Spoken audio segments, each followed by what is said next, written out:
Hello everyone, I am Whitney Cummings and this is my job. I am on the set of my new anthology series. It is called The Accused, and welcome to Hollywood at Work. This is a street in Toronto that, I hope that's obvious. This is where we're gonna go inside to go to the fake comedy club. It's called Goldie's, where my character does stand up. You know, this is kind of like an area where there's gonna be a lot of like extras outside who are people that, you know, we pay to laugh at us. You know, whatever, man, whatever. There's like a billion trucks outside, which all have like sound and a bunch of stuff that is too technical for me to understand. And then you come in here, you're gonna see like, you always know where a set is because you trip. Once you start tripping, I'm like, we're close to set. The place where it says, do not enter, that's where we enter. So the show, it's called The Accused. It's an anthology series where it's like every episode is its own self-contained incident that led to a legal case. What if we just got out of here? Went all Thelma and Louise on their asses. I get that you're scared, but save the jokes for when you're back on stage, okay? And it follows someone that's been accused of a crime. And this one is a up-and-coming, very green, very desperate female comedian who is trying so hard to make it that she gets in a dangerous situation and is assaulted. Even though she doesn't have the resources, the finances, the confidence, she is just so broken and hurt and has so many kind of personal issues. She recklessly decides to report it and doesn't think anyone would ever doubt her, and they do. Thought you cared about me. I told you to call me before you did anything. So you could talk me out of it?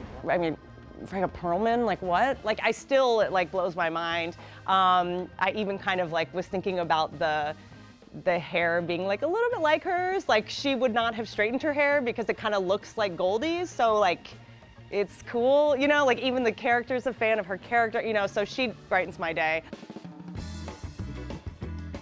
This is the stage. This was built, like none of this was here, which they just told me because I thought this was just a comedy club in Toronto, but they built all this, they brought this in, the brick wall, which is a very classic comedian, well, I mean emotional wall. That's classic comedian, but brick wall is important. Here is some more fake food. Don't eat it. It'll be a bummer for a couple days. They added some lights here. What else? Oh, this is actually really cool. I just saw it when we started shooting. They have like a line, because there's usually like in small comedy clubs, like there's like a line of people waiting to be seated. So this is where people kind of sit. This is a fake lineup, which is, I mean, this is wild.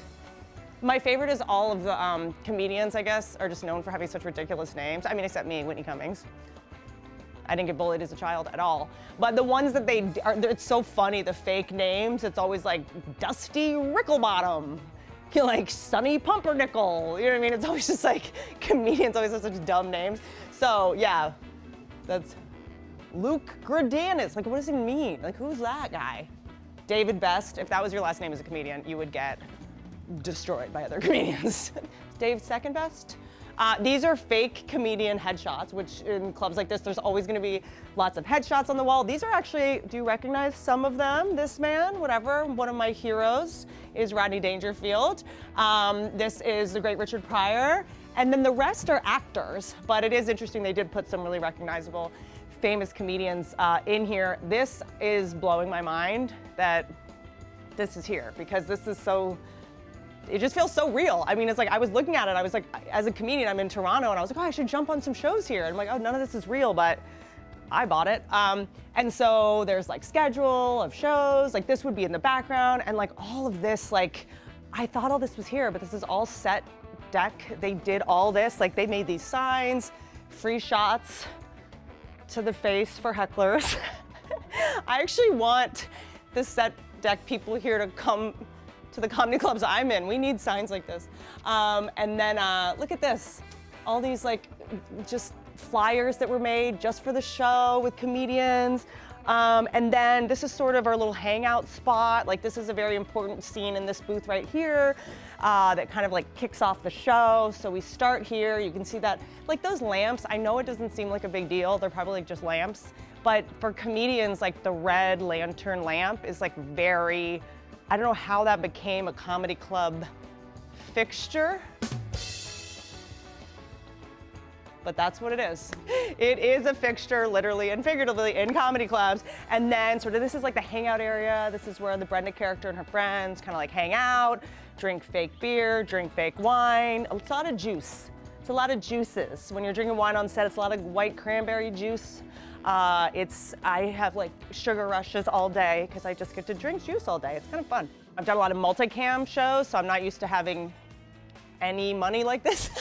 I'm not used to having more than 2 days to shoot something, but it is definitely, it's different because this is single camera and you can like go in and you can, as a performer, like do less. You can be more subtle. You're not trying to like get the person in the back row to hear you, you know, like they've been just so amazing about putting mics places so that you can just be real and very subtle. It's really nice to work with comics, especially, you know, in the cast who are so used to not being able to be like, you know, overthink things and have it pay off in any way. And there's actually just real comedians cast in a lot of these roles, so it's been really cool to kind of jump off this cliff with other comedians.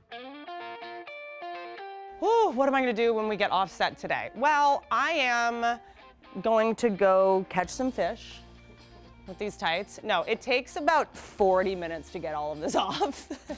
And it's a lot of this, it's a lot of, you know what I mean? Like getting these off, it's a lot of like, you know.